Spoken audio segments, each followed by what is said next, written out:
warahmatullahi wabarakatuh. Halo, apa kabar semuanya? Semoga kita dalam keadaan sehat walafiat. Amin amin ya robbal alamin. Di pertemuan kita kali ini, saya akan menjelaskan pelajaran bahasa Indonesia yang bermateri kalimat efektif dan kata baku. Buat teman-teman yang belum mengerti apa itu kalimat efektif dan kata baku, yuk simak videonya sampai habis. Halo teman-teman, apa kabar? Semoga teman-teman dalam keadaan sehat walafiat. Amin amin ya robbal alamin. Di pertemuan kita kali ini, seperti yang sudah saya bilang tadi, kita akan belajar kalimat efektif dan kata baku. Buat teman-teman yang belum mengerti, pahami videonya ya.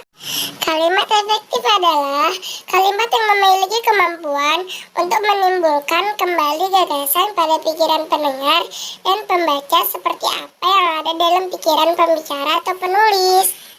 Kalimat efektif dapat mengomunikasikan pikiran pembicara atau penulis kepada pendengar atau pembaca secara tepat dan jelas, sehingga tidak akan terjadi keraguan, kesalahan komunikasi dan informasi atau kesalahan pengertian.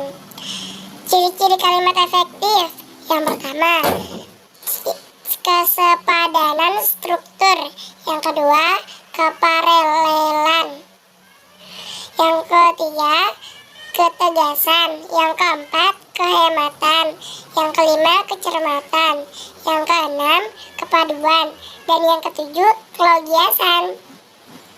Itu tadi pengertian dari kalimat efektif. Nah, contoh dari kalimat efektif adalah seperti ini. Jadi, di sini kita bisa melihat semua kata-katanya itu salah. Ada dua kesalahan. Yang pertama di penulisan ayah dan yang kedua di penulisan apotik. Jadi seharusnya penulisan ayah itu diawali dengan huruf besar. Contohnya seperti ini. Dan yang kedua, seharusnya penulisan apotik itu I-nya kita ganti dengan huruf E. Jadi seperti ini. Nah, kalimat efektif yang benar adalah ayah pergi ke apotik. Nah, itu tadi contoh kalimat efektif. Nah, lanjut kita ke penulisan kata baku dan kata tidak baku. Yang pertama ada abjad. Itu kata baku. Kata tidak bakunya abjad. Jadi kata baku kita menggunakan huruf D. Yang kedua, akhlak. Itu kata baku. Kata tidak bakunya kita menggunakan akhlak.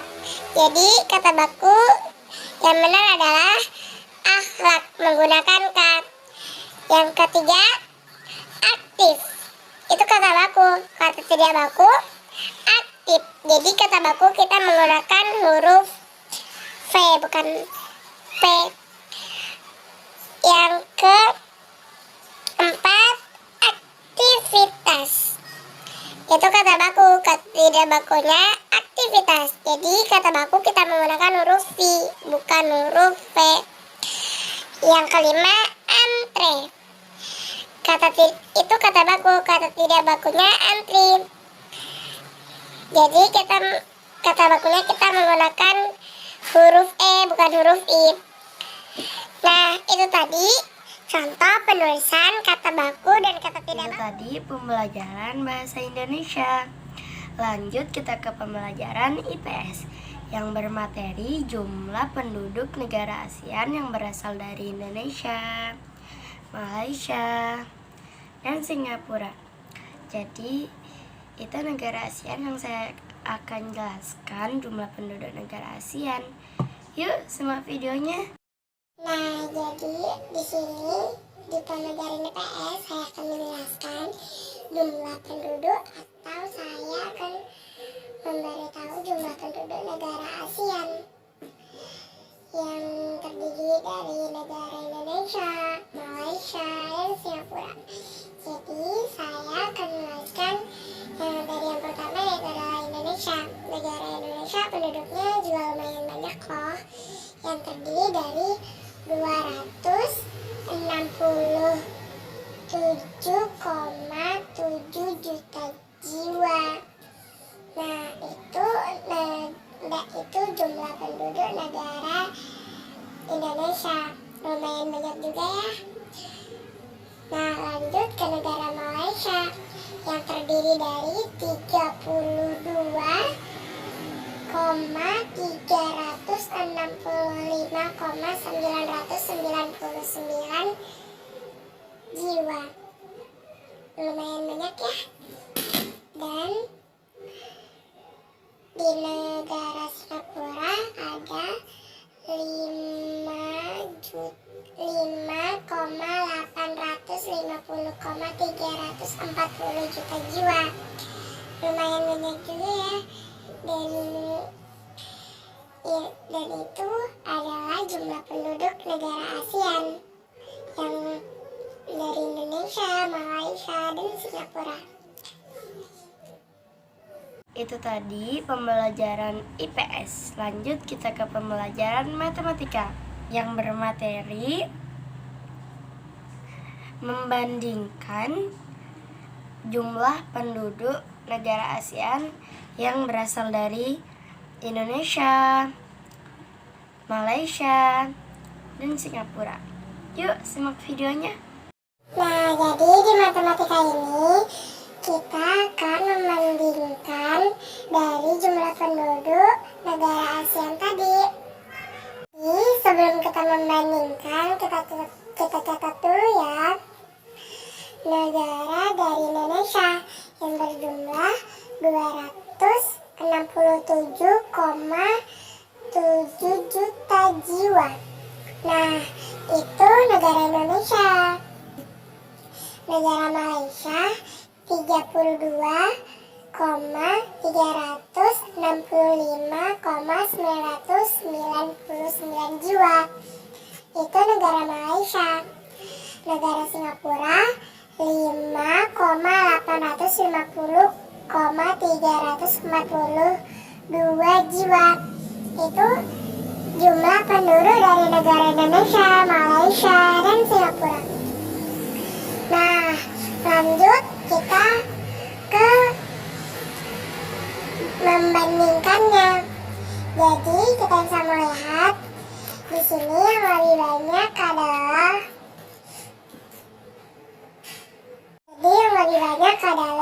negara Indonesia.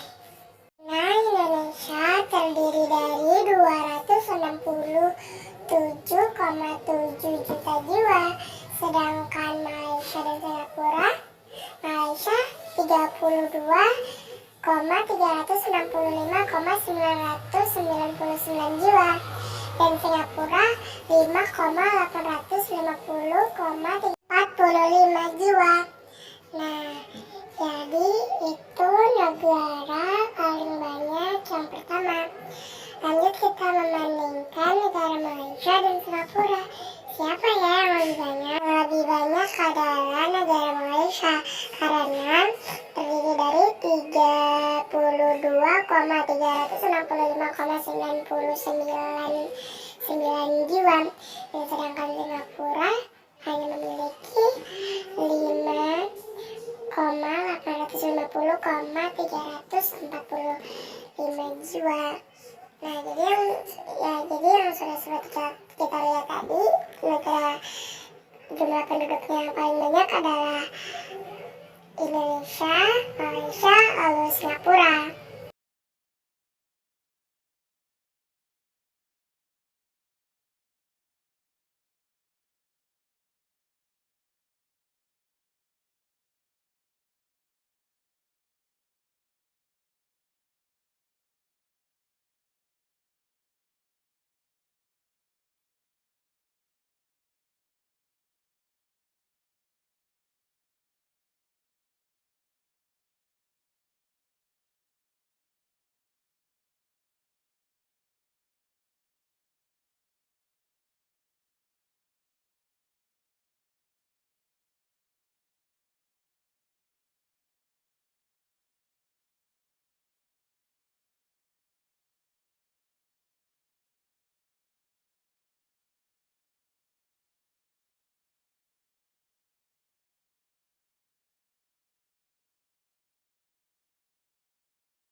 Itu tadi pembelajaran matematika. Lanjut kita ke pembelajaran PKN yang bermateri pengamalan sila kedua Pancasila. Nah, buat teman-teman yang belum sepenuhnya mengerti apa itu sila kedua Pancasila, yuk simak videonya. Buat teman-teman yang belum paham apa itu pengamalan sila kedua Pancasila, pahami video ini ya dan dipahami. Jadi, sila kedua Pancasila yang berbunyi kemanusiaan yang adil dan beradab, yang artinya kita harus membantu supaya kita menjadi kuat seperti rantai dan tidak pernah putus. Dan di sini saya akan membacakan pengamalan Pancasila kedua. Yang pertama, menghormati dan menghargai sesama lain. Yang kedua, membantu teman atau saudara yang membutuhkan pertolongan. Yang ketiga, saling menyayangi. Yang keempat, peduli terhadap sesama. Dan yang kelima, memiliki sikap toleransi dan tegang rasa. Nah, itu adalah pembelajaran PKN yang bermateri pengalaman sila kedua Pancasila. Nah, gimana itu pembelajaran PKN tadi? Lanjut kita ke pembelajaran IPA yang bermateri 3 bunga nasional yang berasal dari Indonesia, Malaysia, dan Singapura. Yuk, tonton videonya. Pembelajaran IPA kali ini saya akan membahas nama-nama bunga nasional dan bagian-bagian bunga tersebut yang berasal dari negara Indonesia, Singapura, dan Malaysia. Jadi, bunga yang pertama adalah bunga melati. Bagian-bagian bunganya di sini ada kelapa daun, daun mahkota, benang sari, putik daun, batang, akar, dan wangi melati. Yang kedua, bunga raya dari Malaysia. Di sini bagian-bagiannya ada bagian tangkal induk bunga, bagian tangkai bunga, bagian dasar bunga, bagian daun pelindung, daun tangkai bunga, kelopak bunga, dan mahkota bunga. Yang ketiga ada bunga anggrek dari Singapura. Di sini bagian-bagiannya ada kelopak bunga, mahkota bunga, kepala putik, tangkai putik, bakal biji, kepala sari, dan benang sari. Nah, itu tadi nama-nama bunga nasional dan bagian-bagian bunga tersebut. Terima kasih yang sudah menonton video ini. Jangan lupa like, comment, dan subscribe.